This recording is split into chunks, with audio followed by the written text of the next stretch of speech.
resikonya untuk orang yang lewat, karena waktu 3 hari sebelum saya ke sana itu ada 2 orang mati. Mereka mencoba menerobos terowongan itu, terketahuan oleh tentara dari Egypt dan Israel. Akhirnya dikasih gas beracun, mereka mati dalam terowongan. Dan kita akan lihat salah satu tempat terowongan yang menjadi tempat ilegal masuknya barang-barang dari Mesir ataupun dari Egypt ke kota Gaza.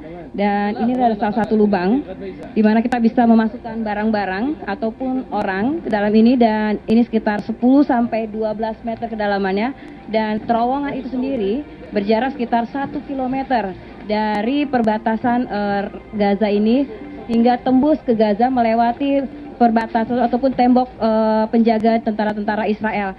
Barang-barang itu yang bisa dibawa itu adalah bahan makanan, baju, ada juga semen. Dan saya lihat juga kemarin ada motor Harley Davidson yang bisa masuk ke terowongan itu. Terowongan itu sekitar ada 3.000, walaupun hari ini dibom, besok ada lagi. Ada sedikit perasaan ketika saya dikasih tahu bahwa terowongan yang diliput kemarin dibom oleh pasukan Israel. Jangan-jangan gara-gara gambar itu, tapi ya mungkin memang mereka sudah tahu. Saya sempat tanya, apakah ini terowongan memang buat makanan sama orang atau lewat mobil? Mereka bilang untuk senjata bagaimana? Mereka bilang nggak mungkin bisa, karena cukup ketat untuk masuk senjata lewat terowongan, dan mereka tidak berani untuk masukkan senjata lewat situ. Tapi ya kita nggak tahu kan, pintar-pintar orang untuk bisa masuk atau tidak. Tapi dari orang-orang yang saya wawancarai yang bekerja di terowongan itu, mereka bilang tidak ada satu senjata pun yang bisa lewat sini.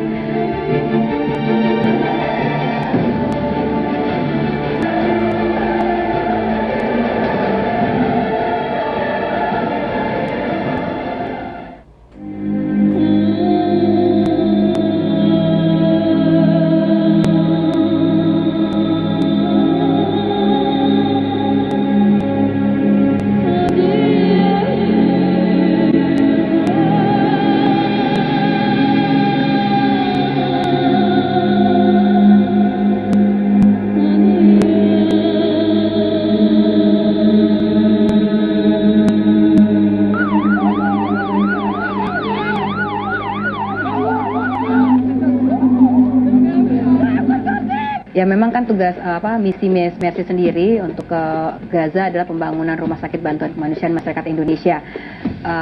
Di situ Mercy bertemu dengan, saya juga ikut meliput, Menteri Kesehatan, bertemu dengan Perdana Menteri versi Hamas, karena ada dua Perdana Menteri di Palestina ini, Mahmud Abbas dengan Ismail Haniyah.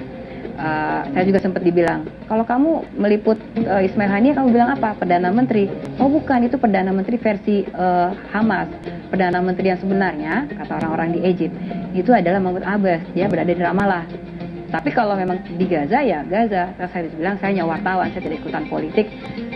Saya mengatakan bahwa Perdana Menteri Palestina yang ada di Gaza, Ismail Haniyah, mendapat kesempatan untuk mewawancarai Perdana Menteri. Dia bilang, terima kasih atas kedatangan bangsa Indonesia untuk membantu mereka membuat rumah sakit. Perdana Menteri aja bilang bahwa cukup sulit untuk bisa mendapatkan izin ke kota Gaza. Tapi akhirnya 10 orang bisa masuk ke kota Gaza. Kita semua dikasih selempang. Karena saya sendiri saya dikasih kerudung. Kemudian kerudung tuh saya bilang, saya juga mau selempangnya, dia bilang gitu. Karena apa? Karena di selempangnya ini ada tanda tangan Perdana Menteri Ismail Haniyah. Ya, tanda tangan Perdana Menteri. Jarang-jarang dapetin tanda tangannya langsung.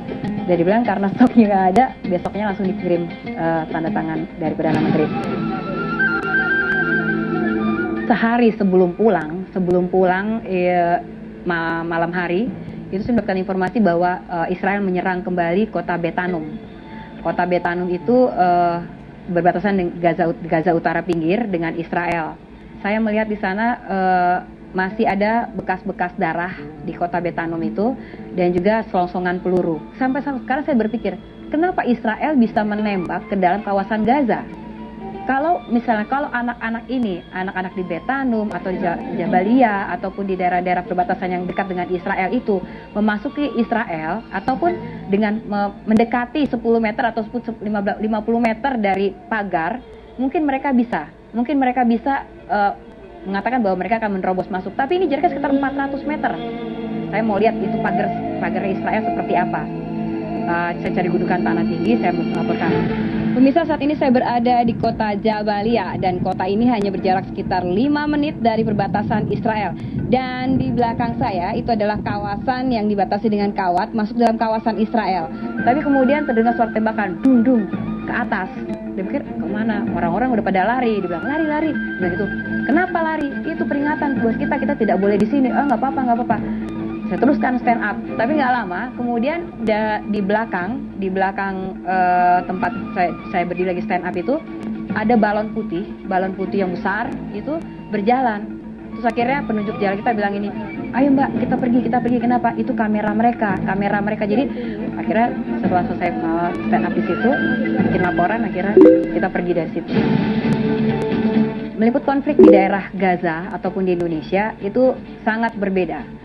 Kalau di Indonesia meliput konflik di Aceh ataupun di Poso atau beberapa daerah lain itu pasti berani karena tanah air sendiri, mau ada apa-apa, mau ditangkap, mau diapa-apain, tanah air sendiri kan. Masa kita mau ditahan sama aparat sendiri, masa kita mau dibunuh sama aparat sendiri? Kan kemungkinan itu walaupun ada tapi kecil, tapi kita tidak tahu kapan kita mati. Tetapi meliput konflik di Gaza ataupun di negara lain itu pemikirannya agak sedikit panjang karena satu, kita di negara orang lain di Gaza. Kedua, saya tidak memegang izin untuk peliputan di sana. Komunikasi cukup sulit di situ. Saya tidak bisa menelpon ke Jakarta ataupun ke handphone di Jakarta, apapun ke handphone yang ada di dunia ini dari kota Gaza, kecuali ke fix line ataupun ke telepon yang sudah fix di kantor ataupun di rumah. 5 menit putus. Dan saya alami juga ketika harus live dengan Bigan satelit, itu lebih dari 7 menit putus. Saya tempat tanyakan kepada Menteri Luar Negeri mereka bahwa semua masih diblokade oleh Israel termasuk komunikasi. Dan mereka bilang, jangankan untuk ini, makan kita tergantung Israel. Kalau Israel lagi mau membuka jalur makanan mereka secara legal, supermarket pasti penuh. Tapi kalau ketika mereka mau tutup, mereka mau stop, ya stop semua. Wawancara dengan Perdana Menteri, dia bilang dia tidak pernah menginginkan adanya pertumpahan darah dengan Israel. Tetapi Israel lah yang terus menyerang masyarakat Gaza. Dan suatu saat nanti mereka yakin bahwa mereka bisa sholat bersama di Masjidil Aqsa yang sekarang sudah diblokade oleh Israel.